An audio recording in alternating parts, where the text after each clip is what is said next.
నమస్తే. నేను Lakshmi Tejaswi, sports and clinical nutritionist.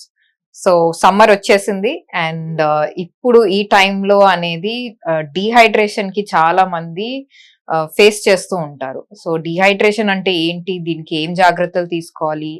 ఎవరెవరికి అవుతుంది డీహైడ్రేషన్ అనేది డిస్కస్ చేయబోతున్నాం. సో ఫస్ట్ వచ్చేసి డీహైడ్రేషన్ అంటే బాడీలో ఉండే నీరు బాగా తగ్గిపోవడం.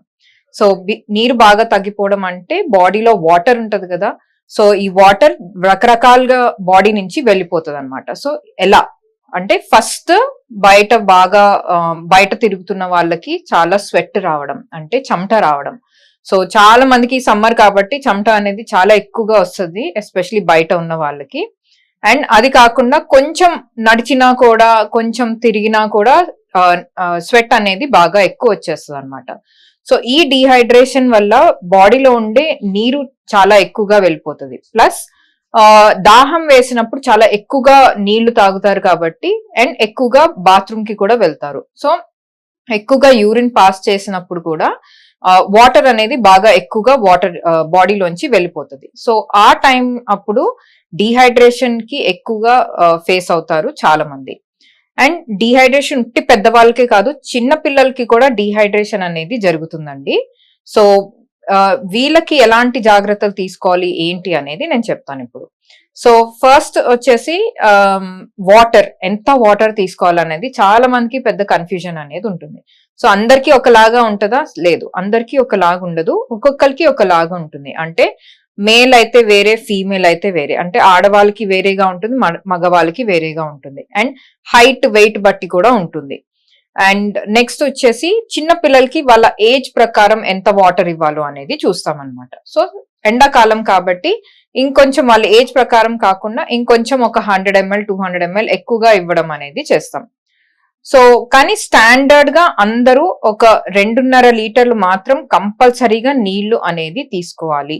అది మినిమం, తక్కువలో తక్కువ 2.5 లీటర్లు కంపల్సరీ రోజు తీసుకోవాలి. సమ్మర్ లో కాబట్టి, ఎండాకాలం కాబట్టి ఒక 3 నుంచి 3.5 లీటర్స్ వరకు కూడా అవసరం అయ్యే ఛాన్సెస్ ఎక్కువగా ఉంటాయి.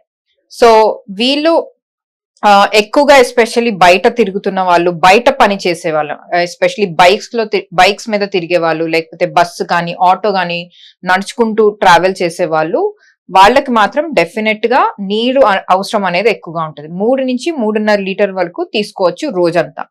ఇది ఒకటేసారి తాగొచ్చా అంటే ఒకటేసారి తాగకూడదు. అంటే ఒకటేసారి 1 లీటర్ 2 లీటర్లు తాగేస్తారు, అలా మాత్రం చేయకూడదు. సో రోజంతా కొంచెం కొంచెం కొంచెం తాగుతూ పొద్దున్నుంచి రాత్రి వరకు తీసుకోవాలి. మరి పండుకునే ముందు ఎక్కువ తాగొద్దు.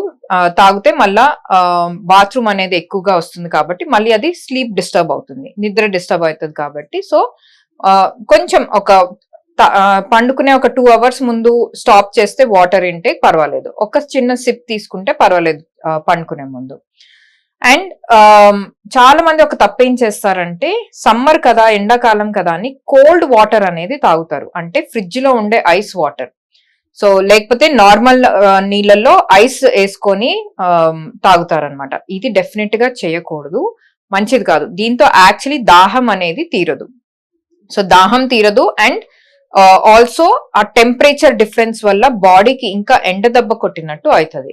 సో అంటే ఇప్పుడు బయట చాలా వేడిగా ఉంటుంది, మీరు ఇంట్లోకి వచ్చిన తర్వాత కొంచెం నార్మల్ టెంపరేచర్ అవుతుంది. సో మీ బాడీకి ఆ బయట ఉన్న టెంపరేచర్ వేడి తగిలినప్పుడు, మీరు సడన్ గా ఫ్రిడ్జ్ లోంచి తీసి వాటర్ తాగినప్పుడు అది చాలా కోల్డ్ టెంపరేచర్.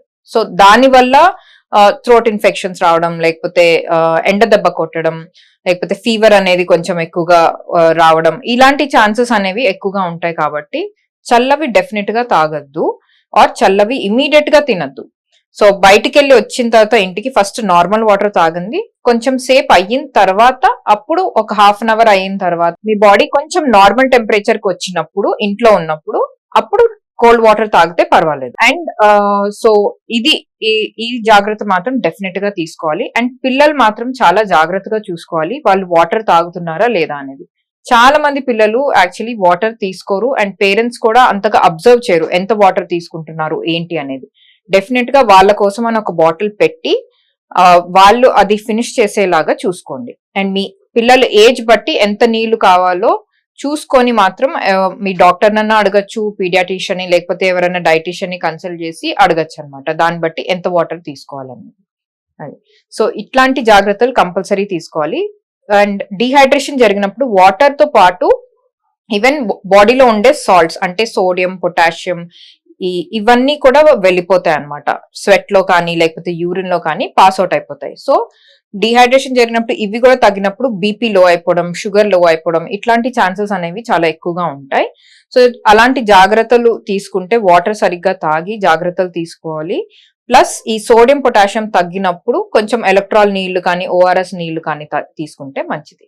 సో ఈ సోడియం, పొటాషియం తాగినప్పుడు ఈ ఎలక్ట్రాల్, ఓఆర్ఎస్ కాకుండా ఈవెన్ ఫుడ్స్ అంటే బనానా కానీ దాంట్లో పొటాషియం ఎక్కువగా ఉంటుంది. కొంచెం ఉప్పు నీళ్లు తాగడం, దాంట్లో ఉప్పులో సోడియం ఉంటుంది కాబట్టి సో ఇట్లాంటి ఫుడ్స్ తీసుకుంటే చాలా మంచిది. అండ్ అది కాకుండా మీరు నార్మల్ కొబ్బరి నీళ్లు తీసుకున్నా కూడా పర్వాలేదు, లేకుంటే నిమ్మకాయ నీళ్లు తీసుకున్నా పర్వాలేదు. సో డిహైడ్రేషన్ వల్ల జస్ట్ లో బీపీ కాదండి, ఇంకా చాలా కాంప్లికేషన్స్ వస్తాయి. సో వాటర్ తగ్గిపోతుంది అంటే బాడీలో సాల్ట్స్ పోతాయి అండ్ బాడీ సెల్స్ అనేవి డీహైడ్రేట్ అయిపోతాయి. దీనివల్ల ఇంకా కిడ్నీ ప్రాబ్లమ్స్ ఎక్కువగా రావడం, యూరిన్ ఇన్ఫెక్షన్స్ ఎక్కువగా రావడం ఇలాంటి ఛాన్సెస్ అనేది చాలా ఎక్కువగా ఉంటాయి. బ్రెయిన్ ఫాగింగ్ అనేది ఎక్కువగా జరుగుతుంది. సో ఇట్లాంటివి చాలా డేంజరస్ సిచ్యువేషన్స్ కూడా రావచ్చు. అండ్ చాలా మంది ఏమవుతుందంటే అన్కాన్షియస్ అయిపోతారు అండ్ లైఫ్ కి కూడా చాలా థ్రెటనింగ్ గా ఉంటుంది ఎక్కువ డిహైడ్రేషన్ అయిపోతే. సో డెఫినెట్ గా ఇట్లాంటి జాగ్రత్తలు తీసుకొని వాటర్ అనేది కంపల్సరీ ఎవ్రీడే తీసుకునేలాగా చూసుకోండి. చాలా మంది ఏమనుకుంటారంటే నేను ఏసీ రూమ్ లోనే పనిచేస్తున్నాను, సో నేను ఎక్కువ వాటర్ తాగని అవసరం లేదు అనుకుంటారు. కానీ అట్లా వద్దు. సమ్మర్ లో ఏసీ రూమ్ లో పనిచేస్తున్నా కూడా వాళ్ళు డెఫినెట్ గా వాటర్ అనేది 2.5 నుంచి 3 లీటర్స్ వరకు కంపల్సరీ తాగాల్సిందే. సో సమ్మర్ మీరు ఏసీలో ఉంటున్నారు కానీ అప్పుడప్పుడు బయటికి వెళ్ళి వచ్చినప్పుడు ఆ ఫ్యూ మినిట్స్ లో మీకు డిహైడ్రేషన్ అనేది జరిగిపోతుంది. సో అందరూ వాటర్ ఎక్కువగా తీసుకొని అండ్ జాగ్రత్తగా ఉంటే ఈ సమ్మర్ లో డిహైడ్రేషన్ అనేది అవాయిడ్ చేయొచ్చు.